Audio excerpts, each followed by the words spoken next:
Good morning, good afternoon, good evening. My name is Anthony, your first aid immigrant presenter.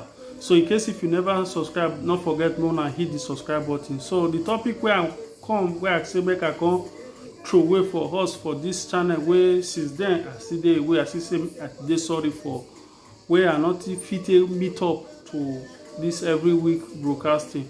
So concerning this coronavirus, now I say make I can't shook my mouth put. So the reason why I just say make I bring this topic, see concerning this corona aspect, I say make I can't see talk say the battle of coronavirus it never finish. So now be the topic. Since the battle never finish, how we want to move, how we go take the do for this period, and what is still happen for various places around Italy. Now I say make I can't shook my mouth put. In case if you just watch this video, make sure say you watch and reach the end. So here now first aid immigrant solution, and here we dey talk the way the things they happen, how the things they play for Italy. So now we dey give us the real news for here. So watch wetin happen. I say make I still bring my mouth, make I still shook and put for wetin happen for Treviso. Una know say for Treviso camp, one Afghanistan operator wey dey camp can't get coronavirus because of say he go visit a country. As they come he get the virus. So since he get the virus now, based on saying na operator and they take care of people wey dey camp, so now they come say since the one person already get am for the camp as an operator, make they use that opportunity to do swab test. Wetin be swab test? So now this one now Italo they call tampone. Now every the test where they check whether somebody get this novel coronavirus, whether they call COVID-19, you understand, which is the sickness or not. And if you do this test, it go tell you whether na positive or negative. If it be positive, me say the person he get the virus, you understand me now, and if he affect other people if they come in contact. So now make them they do this test, make them not spread this virus around. So since they can't talk like that, they can't say make everybody within that camp make they do test. Now 300 people constantly they start to they make wahala, they try to resist the police and those doctors where they say they want even test them. And you know say you dey Western world, to be precise now Italy, say if you get the virus, they know you abandon you, they know you neglect you like that. They must treat you. Since the treatment wey they'll give you now free and government no abandon you, it not be like some other places around the world where they'll abandon people because of say they not get money for treatment. Yeah, not be like that. And why una see they try more see they resist people wey want to check whether una get the virus. Now I say make I can't tell una say this swab test whether they call tampon, so you know the key person now just to put something for your nose or for your tongue to take get your saliva or to take get any part, because they say na cool area for around your nose area. Now the coronavirus they fed the stay because it like cool place before they go down to the lungs or any other part of the body. Now so doctor talk. So now I say make I can't use this my video see to give us some kind education so that our people go see say this coronavirus or you no want put am for your body if you not felt there before, but they want you check whether you get am or not, because some people they get this virus but this virus not they show for their body. Now those people that they call asymptomatic patient, because of say they get the virus but the virus not they show for their body. Now that kind of people now they spread this virus pass.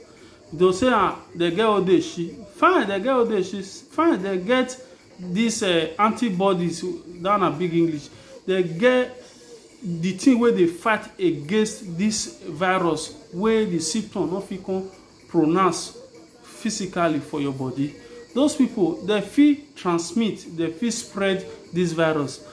So those kind of people now they make and then they test this virus, because this virus so not they show for face for everybody. Some people they nana they feel not get high body temperature way past 37.5 way be the standard way World Health Organization they talk.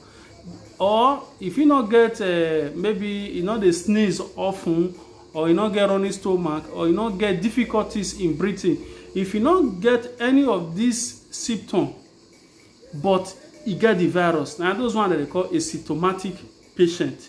While those people will get all these things where I mentioned so and they still get the virus, now those ones that they call symptomatic patient. They get the virus, they still get the symptom.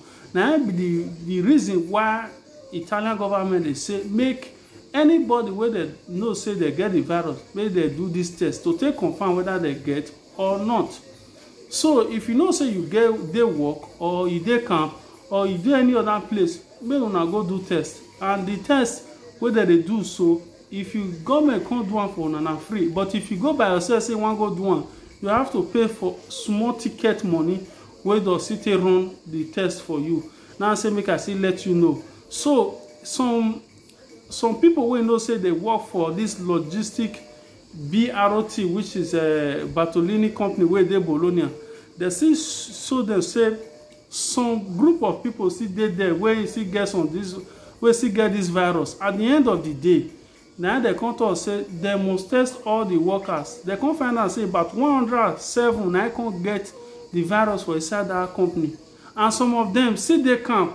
You understand me now? So the camp where they dey now the government can't bring a special squad say make they come still go check people wey see dey that camp where they Bologna. They come still find out say some of them, about 2 or 3 people wey dey this company so still carry and go that camp. Now they say everybody they must check camp.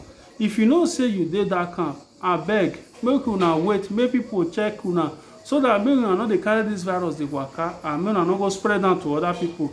Because they say knowledge is power. Now I say make I use this my platform, still take educate us, still tell us say this swab test, say e no dey kill person.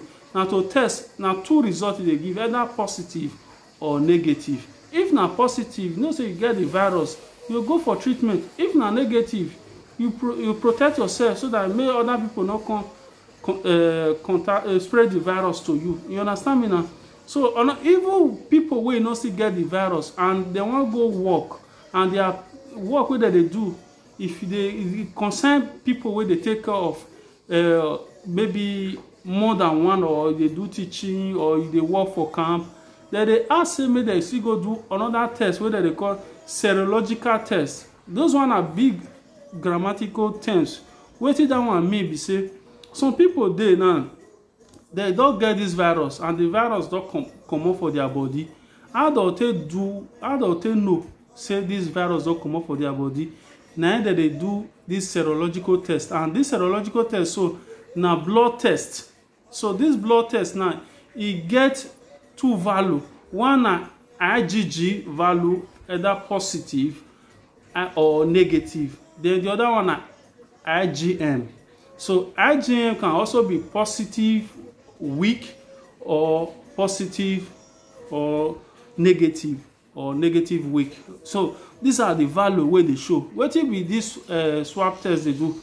Some people they now they get this virus and this virus not show for their body. Now through this serological test, now they know say this virus still dey inside their bloodstream. You understand me now? So if they use this test to detect them, they will know whether the person still get antibodies wey go fit still dey fight against this virus. If the person develop antibodies, say these antibodies so wey they call IgM, now it can't be negative, they will come find out say the person he go fit donate blood to person wey get this coronavirus, and they'll fit use them take treat am. And the person now he go also dey immune to people wey he get the virus. So anytime we come in contact, this antibody go fit fight that virus. E no fit stay longer time for a body, and it go quickly respond to treatment. Now make they take these 2 tests and exam. This serological test, so they still dey ask for work, say make you go do one. If they ask you say make you go do one, so that you know whether you don't get this virus before, when you don't know, because of say the symptom not show for your body, or you get the virus and then you dey under treatment, and the treatment wey you dey under so they never the blood test never show say the treatment, the coronavirus never finish for your body, because now this serological test, they must repeat am at least 3 times until e show negative before you fit come out for your own house. If not, if they gbab you now from 3 months to a year for jete, which they call prison, now you will go according to the law. And if you know say you see the travel come back to your base wey be Italy, so anywhere for the come, you are entitled to stay 14 days quarantine. And if you not respect that 14 days quarantine, if they still gbab you or they still notice am, you are entitled to stay for jete or prison from 3 to 12 months in jail. So those one now be serious case. So that's why now they use this my platform, say the educator, because this first aid immigrant solution na be the only solution where you will first get, the only advice where you will first get before you can't go jam for front. So wanna not forget to subscribe. If you still need any further explanation concerning this serological test or swab test, they say me you do one, make sure say you do one. My number still remain 35101233025. So more not forget, I still remain your Anthony. Una bye bye.